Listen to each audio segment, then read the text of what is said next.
Your attachment is often your resistance, which is holding you back. Today's topic is a big one. Welcome to my channel. My name's Melinda Van Fleet. I appreciate you being here. And if you like my videos, please subscribe, please share, because I'm hoping that what I'm sharing about in a no fluff 10 to 11 minute time frame really resonates and helps a lot of people, because consciousness and having conscious awareness is the cornerstone of everything. And it is something that is very simple, but also very hard. And today's topic about attachment is something that's so in front of your face, but often the hardest thing that you have to work on. And it can really hold you back if you are attached to things, attached to something in the physical. That could be a car. Like, I'll share my story from the past that I wrote about in Life and Love Lessons, which is one of my books, which is on Amazon. You can get a paperback, ebook, or Audible. Believe it or not, I recorded my own books in Audible. It could be people. You're attached to people. It could be attachment to a job or a business model. It could be attachment to a location, like where you live. Attachment shows up in many, many, many ways. And again, it's often the thing that we ignore. It's the thing we ignore. And we're like, no, but I really love that friend. You know, we've been friends since kindergarten. But that friend and that friendship could be holding you back. I actually just wrote an article about this as a freelance writer in the Upper Keys Weekly. And if you go online, you go to This Week, you can probably find it. And it's about cutting ties, cutting things so other things can grow. But again, it's really hard for the vast majority of us. And it's something I've had to work on. But the biggest piece of it first is having the awareness that it needs to go, and doing that work before you even have the strength and the conviction and the power within you to cut the tie. So where it shows up in terms of vehicles has been a part of my journey. When I was a sales rep, I used cash that we had on hand, which wasn't very much. My husband and I started over from scratch with nothing, no investors, no big seed money, nothing like that. I helped us build Good Karma sport fishing and educational programs with the money I made as a sales rep. And I did really, really well as a sales rep. I loved being in sales. And so we had a little bit of cash and I needed a new car.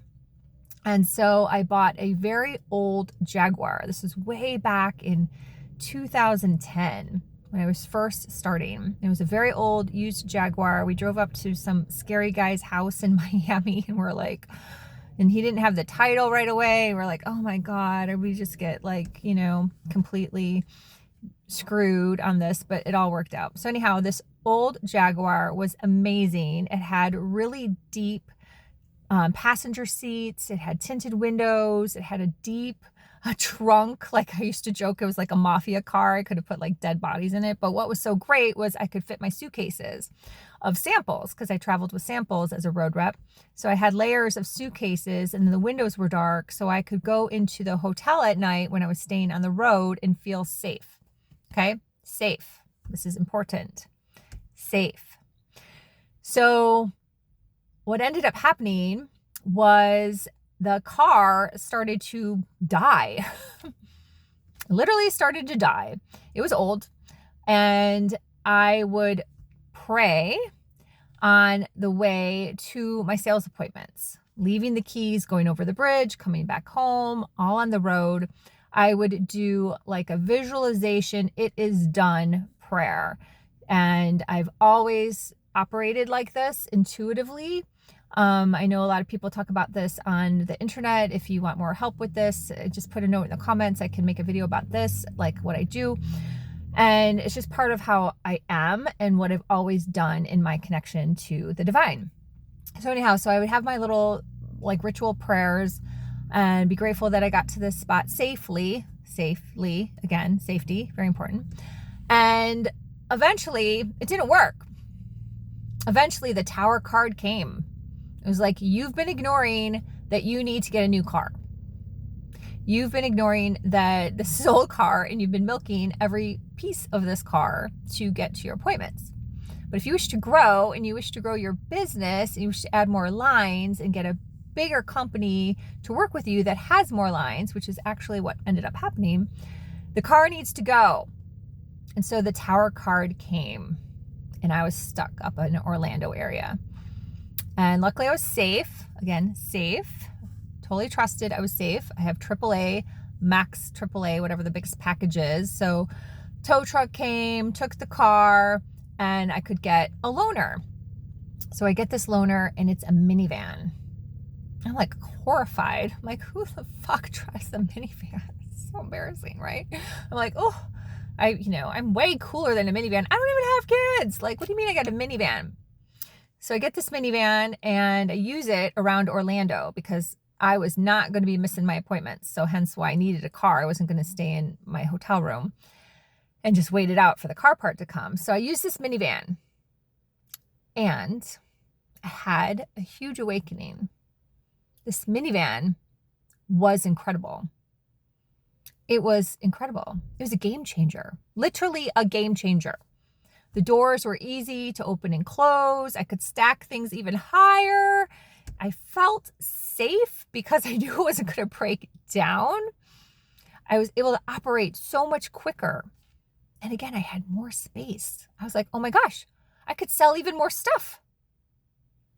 So what ended up happening was I got my car fixed, went on my normal way, and a week later, I was at a La Quinta in Deerfield, and I'll never forget this. I was getting ready in the morning, and I happened to have the television on, and I'm not someone who watches television.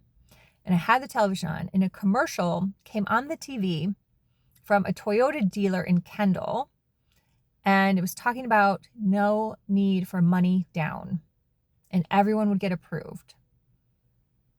And I was like, oh my gosh, really? Really? Because we had no money. I'd used that cash we had for the Jaguar, which lasted like a year and a half. I hadn't been able to recoup the money yet with my sales business. It takes a while to build a sales business, to get paid from commissions. It takes a while for all that to kind of funnel through and get going. It's not an immediate cash injection when your business is building, or even when it starts to take off a little bit. There's still a period of time for deliveries and payments and commissions to come through. It takes time. So I was like, let's see.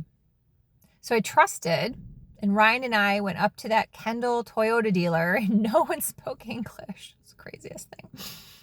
And I just said, you know what? If I meant to have a minivan, and this is meant to be, God will give me this minivan, and I'll be able to get this minivan with no down payment. And my credit was good. I've always had good credit. I'm actually really good at making sure I always have good credit. But the cash thing comes and goes. As an entrepreneur, cash comes and goes. It's energy, it comes and goes. And you know what? They gave me the minivan, a brand new Toyota Sienna minivan I was able to drive off the lot with. And it changed the whole trajectory of my sales business. I was able to pick up more lines, better lines. I was able to travel faster. I felt even safer, and everything shifted and changed. And then I was able to pay off that minivan in less than the time of the loan. I had like pretty high interest loan on it, if I remember correctly, because I didn't have a down payment. So whatever. And I just called it God's minivan. I called it God's minivan. But what ended up happening is I ended up getting attached to that minivan, because that minivan became a sign of my success. And I was very, very, very successful sales rep. And it became a sign of my success. So when that minivan started to crap out, I had to do that work all over again in order to get the car that I have now. The work never ends. The work never ends. So if you're someone out there struggling, give yourself grace, because there's always another level.